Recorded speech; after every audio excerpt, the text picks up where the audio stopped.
Para quem não me conhece, o meu nome é Matheus Machado, eu sou professor de desenho, eu sou empreendedor digital, sou fundador do desenhoonline.com e também autor do livro Desenhista: Como Ganhar Dinheiro com o Seu Talento. Eu vou estar falando então um pouco sobre essa profissão, mas para você entender melhor tudo isso que envolve, eu vou estar falando um pouquinho também da minha história para você entender. Vale destacar que para quem quer trabalhar no caso com desenho, existem mais de 30 áreas ligadas a desenho, tá? Então, eu vou estar começando aqui falando um pouco sobre a minha vida para vocês entenderem. Tudo começou aí quando eu tinha mais ou menos 19 anos, um colega meu de serviço, ele falou, ó, você que gosta de desenhar, seria interessante fazer um curso de desenho. Isso eu tinha aí uns 19 anos. E eu lembro que quando eu comecei a fazer o curso de desenho, eu lembro que o meu professor, à medida que foi passando o tempo, né, ele me convidou então para ajudar ele a dar aula. Eu pensei, poxa, será que eu tenho habilidade para isso? E ele disse que eu tinha muita habilidade com isso. Então eu confiei nele e comecei. E de fato, o pessoal gostava demais. Eu lembro que na época assim, eu tinha vontade então de criar uma escola de desenho. Mas como não deu certo na época, o que eu fiz? Eu resolvi montar um esquema online, né? Eu vender aulas em PDF através da internet. E eu lembro que isso foi há mais ou menos uns 11 anos atrás, até porque o meu site ele já tem mais de 11 anos, né? Vendendo apostilas de desenho, né? Que tinha um curso de desenho. Então foi aí que eu fui conhecendo um pouco da profissão. E eu aprendi muita coisa que não é à toa que eu coloquei no meu livro, né? E vale destacar o seguinte, né? Só para você ter uma noção aí do meu trabalho, né? Quando eu comecei, ó, o livro caiu. Quando eu comecei, eu desenhava assim. No caso, a viver de desenho, né? Antes, eu copiava desenho, fui aprimorando sozinho, né? Quando eu cheguei no curso, eu já desenhava quase assim, tá? Mas aí no curso eu terminei de aprimorar. Só que eu descobri o seguinte, que eu não gostava tanto de fazer esse tipo de desenho, eu gostava de criar, né? Foi aí que eu parti para esse tipo de desenho, ó. Olha só. Depois aqui, ó, feito em tinta nanquim, ó, tá? E à medida que foi avançando, né, a gente vai se conhecendo, vai aprendendo técnicas novas, né? Desenhos ocultos, por exemplo, parece um monte de árvores mortas aí, mas na verdade tem um rosto escondido também. Ó, desenho grafite de um faraó, olha, desenho de uma mulher, grafite. E eu, com o tempo, percebi que eu gostava desse tipo de desenho aqui, ó, tá? Que é o mangá, né? Olha só. E também alguns chibis, ó. São personagens pequenos, né, no estilo japonês de desenhar.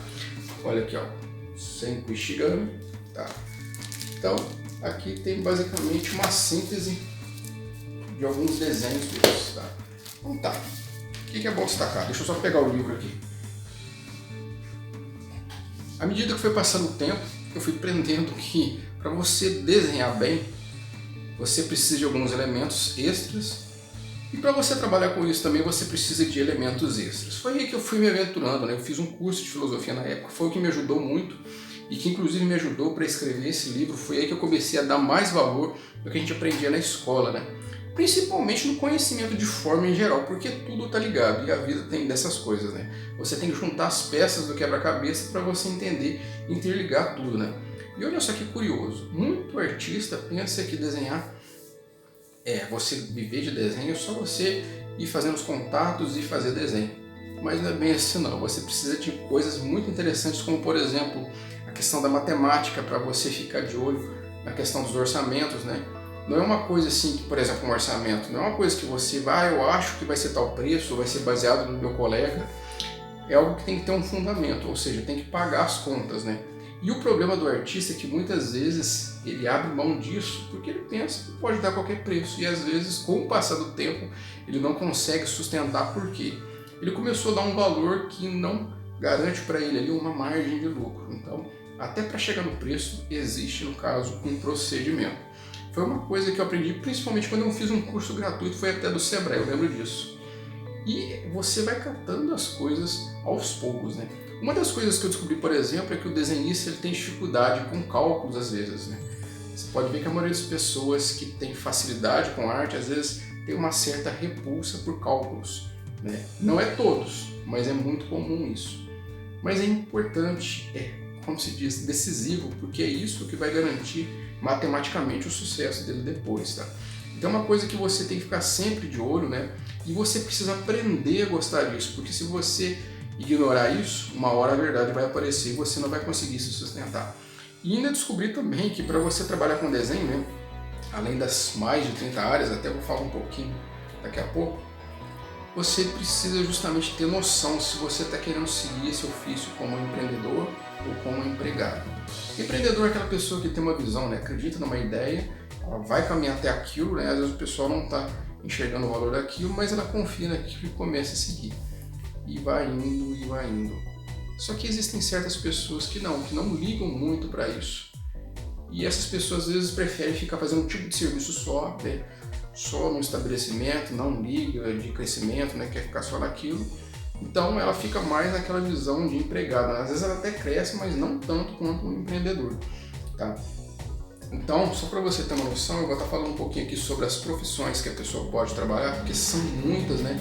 Mas olha só, nesse meu livro aqui mesmo, eu coloquei, ó, a pessoa pode trabalhar como arquiteto, né, no caso, fazer alguma edificação, né, para projetar um espaço, ou seja, tem outros elementos além do desenho. Tem o animador que faz desenhos animados em 2D e 3D, tem o artista plástico que trabalha às vezes com escultura, às vezes com telas, né, pintura, tem o caricaturista que faz obviamente caricaturas, tem o cartunista que faz desenhos engraçados, como o designer gráfico, que está em crescimento muito hoje, né, o pessoal utiliza o trabalho dele às vezes no folder, no cartão de visita, o pessoal pode utilizar o trabalho dele também, principalmente hoje em plataformas aí de celular, né, no caso, essa plataforma mais multimídia.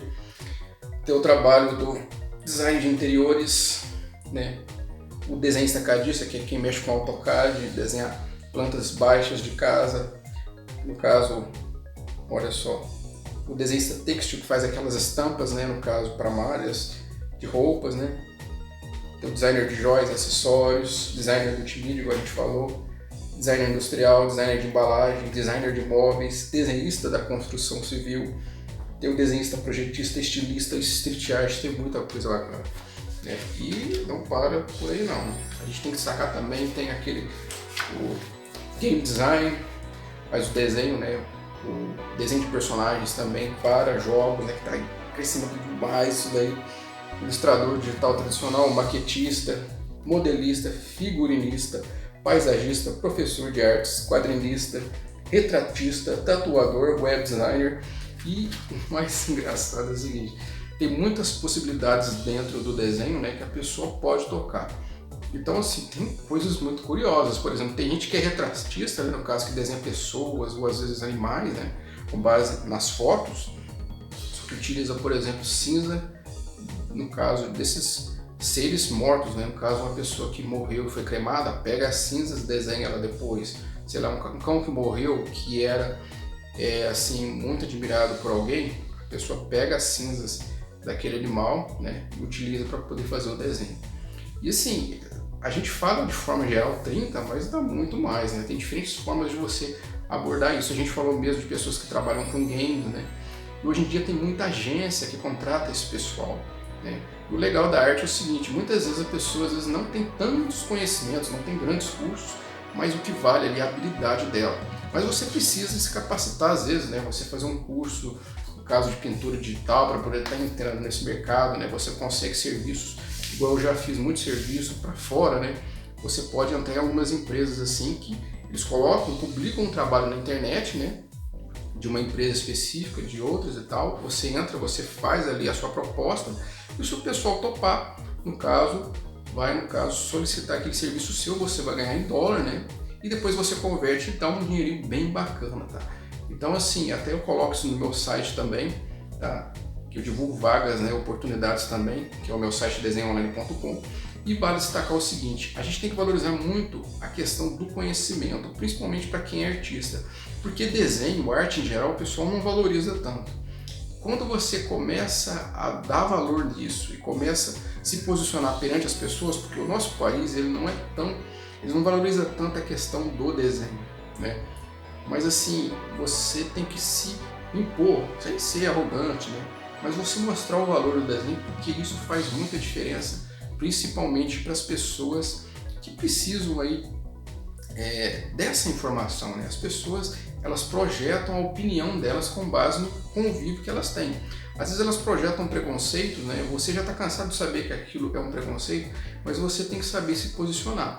E como eu sempre digo pro pessoal, o desenho, no caso, né, você viver como desenhista, é como se fosse um game. Você precisa aprender a superar os desafios, né? Às vezes a gente tem todo um esforço para poder vencer o jogo, né, um videogame, mas na vida real, às vezes a gente não utiliza aquilo, né?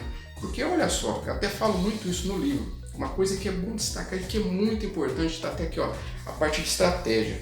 Primeiro você precisa se conhecer, né? E a partir disso definir um objetivo. E esse objetivo tem que ter a ver muito com o que você tem dentro, não é baseado no que está no mercado só.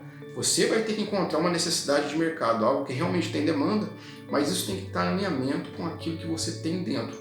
Imagina, por exemplo, que você é um bom ilustrador. Então existem pessoas que estão procurando isso. O que acontece? Se tem pessoas procurando você é um bom ilustrador e pedem isso de você, então aí tem uma oportunidade para você. Às vezes a pessoa, ela gosta de fazer retratos, ela gosta de desenhar pessoas. Ela não é tão boa ilustradora, mas com retratos ela é excelente. Então as pessoas pedem dela porque é uma coisa que ela faz bem, ela gosta. Então a gente tem uma demanda, porque tem pessoas que procuram, e tem uma pessoa que no caso faz um bom trabalho que é solicitado. Tá? Então, com base inclusive naquelas carreiras que eu citei antes, você vai traçando a sua estratégia. E a tática é justamente você buscar os conhecimentos. Você vai usar o que você tem, mas você vai buscar também o que você precisa. Às vezes são métodos de planejamento, recursos para melhorar a sua técnica, porque por mais que você pense que você tem que melhorar às vezes o seu desenho, às vezes não. Tem gente que não desenha tão bem e ganha muito dinheiro com isso, enquanto outros desenham muito bem e não conseguem tanto dinheiro. Tá? Então tem essa questão do mercado, tem essa questão de conhecer você e tem a questão na hora de agir, né? Então aqui na parte da técnica você vai colocar em prática aquilo que você sabe, não só em termos de técnica, mas também como de tática, né? Ou seja, os valores que vão permear aquilo que você vai estar fazendo e utilizando sempre a estratégia. Você não pode se perder no caminho. Imagina que você tem uma meta mestra, imagina que você quer ser um desenhista, sei lá, você tem o sonho de ser um bom artista, né? Só que esse bom artista não é um artista porque é famoso, não. É porque é bom mesmo, em vários sentidos. Uma pessoa que tem uma sensibilidade para enxergar arte nas coisas, para levar esperança para as pessoas, para poder fazer catarse nas pessoas, para as pessoas ficarem emocionadas. Igual quando você, por exemplo, ouve uma música, gosta e quer fazer igual porque a pessoa fez uma boa arte. Então, você sempre vai levar valores para as pessoas, né? Então, se isso é a meta mestra, o que tem depois disso? Você pode ganhar dinheiro, você pode, por exemplo, ficar conhecido. Necessariamente não tem nada a ver ser conhecido ou não. Tem gente que trabalha, faz um bom trabalho e às vezes vai ser conhecido, sei lá, muito tempo depois, às vezes até que já morreu, mas o que acontece? Não é questão relacionada à fama, é você ser útil para a sociedade. E o mais curioso é o seguinte, todo mundo parece que tem uma assinatura, né? Quando você começa a fazer algo que tem utilidade para as pessoas, você tem uma realização dentro que é algo que na verdade você já nasceu, você só precisa descobrir o que tem dentro. Mas para isso você vai valorizar, por exemplo, conhecimentos de matemática, conhecimentos de história, porque faz toda a diferença para você, inclusive, entender às vezes no que está o mercado, no que está chegando, para você colocar nos seus desenhos, porque a gente tem que estudar história, inclusive, para poder criar personagens bons, bem representados, né? Você tem que estudar uma série de conhecimentos que justamente vai clareando para você entender. E as coisas começam a fazer sentido à medida que você vai amadurecendo. No início, parece que as coisas não têm muito nexo, não tem muita lógica, mas é uma questão de vivência, é uma questão de valorizar os conhecimentos e principalmente valorizar os bons conhecimentos, né? Porque a gente vê muita informação, mas é com o passar do tempo que você vai criando filtros para selecionar o certo, do errado, o que é bom, o que não é. Tá ok? Porque nesse livro, inclusive, eu cito muita coisa que parece que não tem ligação, mas tem sim. Que, por exemplo, tem conhecimento aqui, por exemplo, de temperamentos, igual o médico Hipócrates falava há 500 anos antes de Cristo, que interfere muito, né? Às vezes a pessoa fala muito, mas ela faz um tipo de trabalho que às vezes não envolve conversar, então ela começa a se sentir mal. Então ela começando por algo, por uma profissão que tem mais a ver com ela, ela tem mais chances de, aos poucos, ir trabalhando nas suas dificuldades. Então, até em estratégia mesmo, no início a gente faz o seguinte, você tem que ter conhecimento dos seus pontos fortes, onde você pode realmente explorar, e dos seus pontos casos negativos, né? No caso, as suas inaptidões, né? As suas dificuldades. Sei lá, às vezes você tem dificuldade de comunicação, você utiliza uma coisa que você faz bem para poder iniciar, mas você tem que ir trabalhando porque uma hora ou outra a tua comunicação lá vai te boicotar. E é mais ou menos nessa linha aí que você vai trilhando, né? E principalmente valorizando o conhecimento. Desenhar, você pode começar, por exemplo, com ilustração, tem que colocar o seu trabalho para o pessoal ver na internet, quebrar aquela, como se diz, aquela falsa humildade de que eu não vou expor meu trabalho não, porque não é tão bom assim. Não, é aos poucos, né? Você vai crescendo, você vai pondo o seu trabalho e é assim que você vai desenvolvendo e vai ficando, vai se mostrando, né, como um grande profissional, né? Então, assim, não espera uma oportunidade grande, não. Você tem que ir aos poucos, faz um portfólio, né? Se for o caso de buscar vagas, aonde que eu consigo oportunidades? E muita gente não consegue as oportunidades porque fica muito lerdo ali, muito parado, sem muita iniciativa, né? E a questão é você ir pôr a cara para bater. Vai ter erros, vai, mas faz parte. É igual no jogo, você também perde, no jogo de videogame, né? Mas é assim que você vai trilhando e vai sacando aí as oportunidades. Então eu espero que esse vídeo tenha sido de muita utilidade para você e até mais.